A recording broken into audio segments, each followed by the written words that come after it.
Well, let's follow him in. Oh my gosh!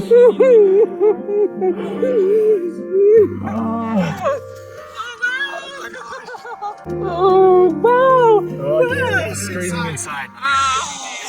When my mom had come out, she just kind of went into tears. I try not to talk about, possible deployments or stuff like that around her because she does have a problem with us being away. I was rewatching and just got hit with a wave of emotion, especially when I got to the part where Garrison visits the family after being in the National Guard.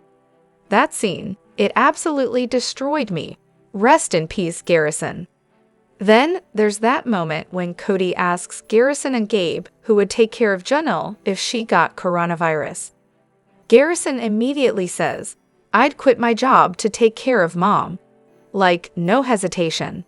Meanwhile, Kody's where? Not taking care of Janelle when she got coronavirus. Shocking, I know. And oh, remember when Kody expected Janelle to drop everything during her vacation because he was so sick with his totally legit 99-degree fever? Yeah, that's the guy who never got coronavirus himself. Total douche move. He was pissed because Janelle dared to be on vacation with Christine. I'm sure Janelle was really thinking about him while she was away. Imagine how Janelle must feel. Losing a child is the worst fear any parent can have. It's unnatural. We were never supposed to bury our kids. Speaking of which, my extended family just lost their 19-year-old son to a hit-and-run. It's absolutely devastating. Every time I think about it, my heart just shatters. Losing someone so young, no matter the circumstances, just wrecks you. It reminds me of that one episode of The Office when the camera crew put together a compilation of all the sweet moments between Jim and Pam for Jim. I hope the crew behind this show does the same for Janelle. She deserves that. If I were Janelle, moments like that would mean everything to me. Losing a child is my worst nightmare, and I honestly don't think I'd have the strength and grace to keep going like she has.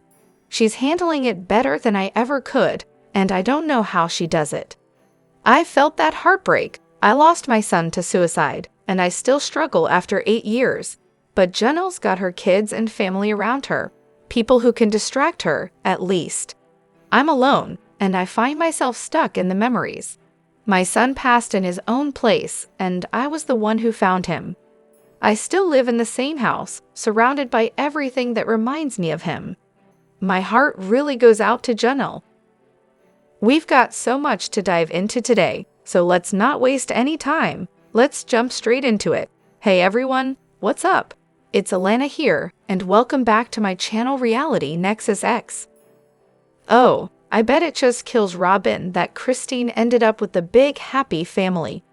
Christine has her 6 kids, Janelle's 6 kids, and I'm still counting Garrison, always, Leon, and a whopping 8 stepkids from David.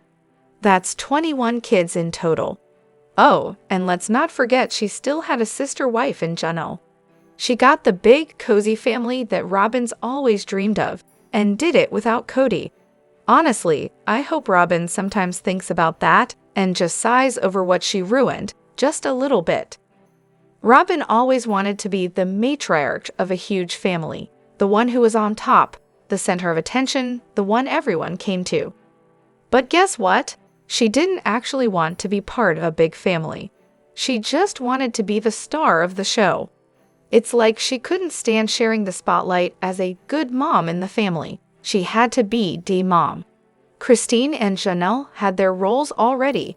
Christine as the nurturer and Janelle as the planner. Robyn, of course, didn't like that. So she tried to manipulate Kody into forcing them to step aside. When that didn't work, she resorted to pushing them out, making them feel small, all to elevate herself. I don't think she ever imagined they would leave. I mean, their ties with Kody ran deep, and she controlled the head of the family, right? What she'd never realized was that Christine was the true head of the family. Janelle was the neck, and Kody? Well, he was just the ass. I edited that, because let's be real, he didn't deserve the knee. I didn't even mention Meri here because, let's be honest, Kody made it crystal clear she wasn't any real competition. And Robyn, she probably doesn't even consider Meri much of a threat. She has little to no maternal connection to most of the kids. Behavior is a language, and Robyn's behavior from the very first episode told us all exactly what she expected. Her and her kids were supposed to be Kody's #1 priority. Always. Janelle. Seriously, she basically took everything she said on this past season and did a complete 180 in her interview on Real Life with Kate Casey.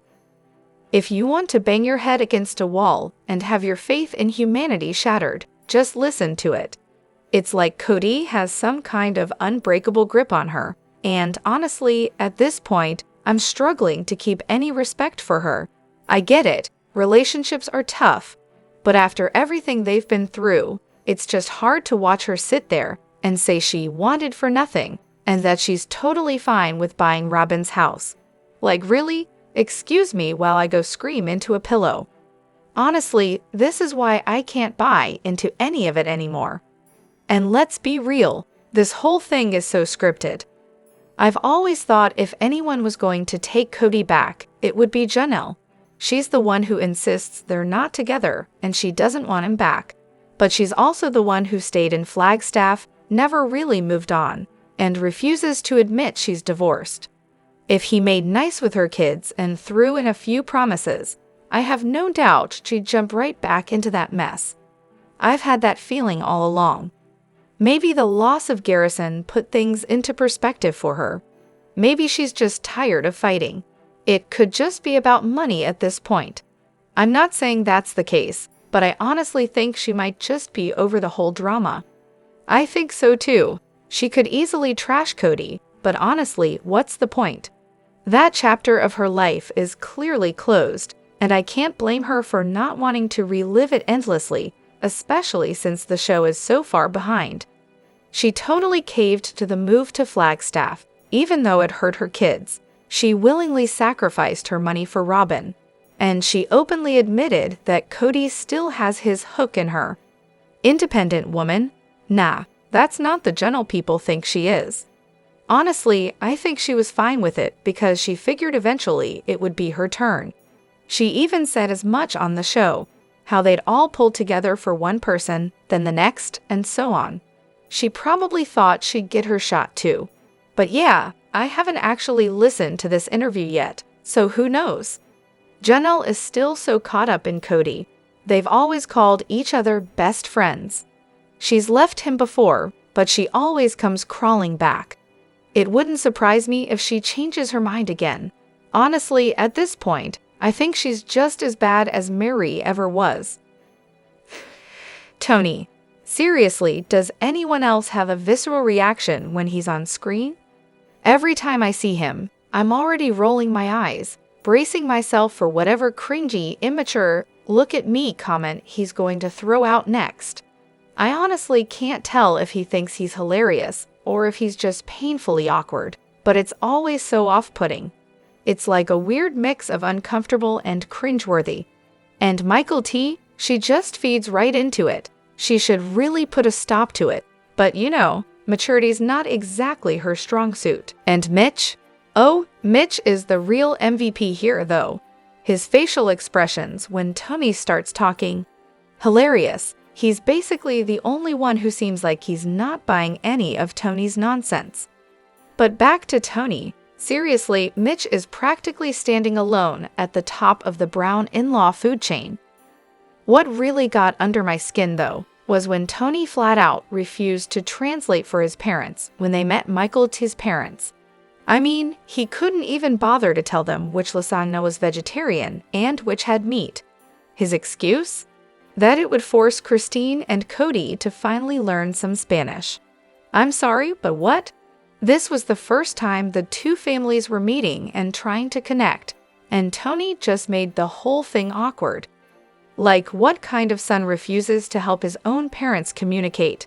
That's just awful. What was even the point of the meeting if he was just going to stand there and be useless?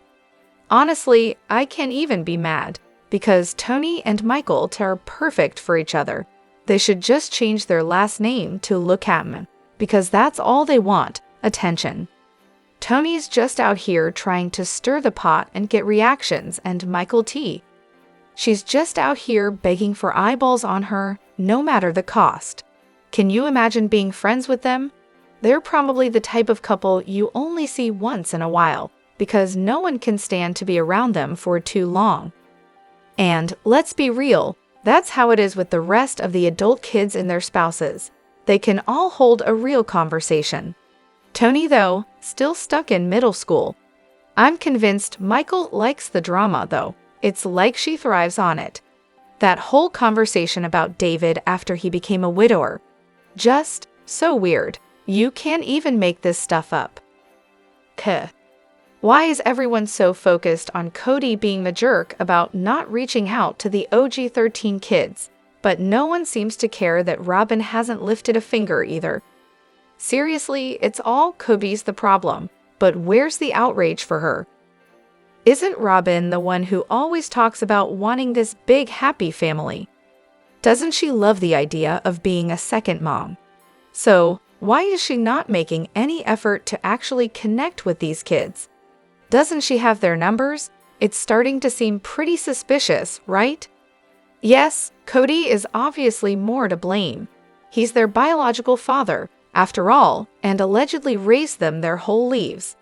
Although, I'm not sure I buy into the narrative of how great of a dad he was, especially when you consider how parentified the older kids were. But whatever, let's move on. Why does Robyn get a pass? Is it because everyone's so busy bashing Kody that she's flying under the radar? I honestly don't get it. And look, I get it. Maybe Robyn not reaching out is actually the best thing she can do. The less she talks to them, the safer they are from her twisting everything they say and making it all worse for Kody. So maybe keeping her distance is the one thing she's doing right. When are we going to have a real conversation about this? Kody clearly had, or still has, a massive breeding kink. The dude was absolutely obsessed with getting his wives pregnant, especially in the early seasons. Heck, even the wife he wasn't sleeping with didn't escape his baby-making obsession. I think it all came crashing down once his kids grew up, started going to expensive colleges, and stopped being the cute little kids who just adored him and begged for his attention. Suddenly, he had actual adults to deal with, and he couldn't handle that. You could practically see him shut down when Robyn brought up the little dark-haired boy in her room. Couldn't have that conversation because it wasn't about his image anymore. The guy spent most of his life chasing this weird fetish of making babies. He couldn't get that for Meri, so what did he do? He was quick to find 2 more women who were more than happy to keep getting pregnant. And now that he's claiming he never loved his wives. Come on, his whole motivation was filling that need to have as many kids as possible. He wanted 20, and he was willing to do whatever it took, even if that meant marrying a 30-year-old woman when his other wives were pushing 40.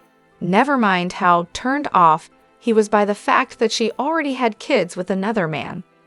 Let's be real though, this is more about narcissism than anything else. He didn't just want a bunch of kids, he wanted an entire army of people who would worship him. In a recent episode, he casually mentioned imagining all his adult kids living around him, following him everywhere. He's genuinely upset when his kids move away or decide to do their own thing for holidays. He thought they'd always orbit around him, and that's why he gets so frustrated when they don't. Oh, and the whole I have 18 kids thing? That's just for the reaction. The guy loved the attention, loved the shock factor. But when it came to actually giving each of those kids the attention they deserved and proving they mattered to him, he failed miserably. Back in Leahy, in the polygamous community, having 4 wives and a ton of kids was no big deal. But when he moved to Vegas and Flagstaff, that's when he got the spotlight he craved. Tell Savannah I love her. Oh, Kody, you're really not getting it, are you? You never will. The guy's a walking, talking ego trip with himself as the only passenger. Always has been, always will be.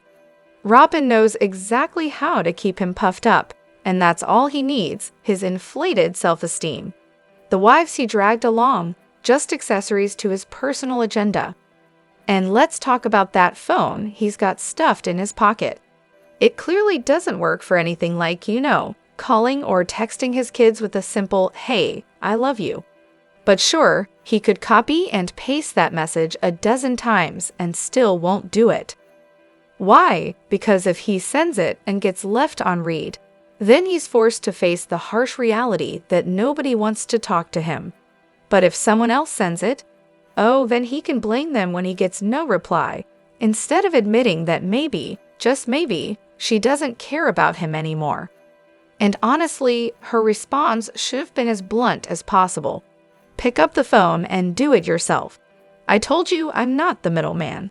We're not married anymore. This is no longer my job. Poor Savannah. Kody's the one who pulled away from her life, but here he is acting like the world has betrayed him. He's the one doing the betraying, not the other way around. Let me know what you think in the comments. Don't forget to hit that like button and subscribe to my channel. I'll see you in the next video. Take care and much love to you all.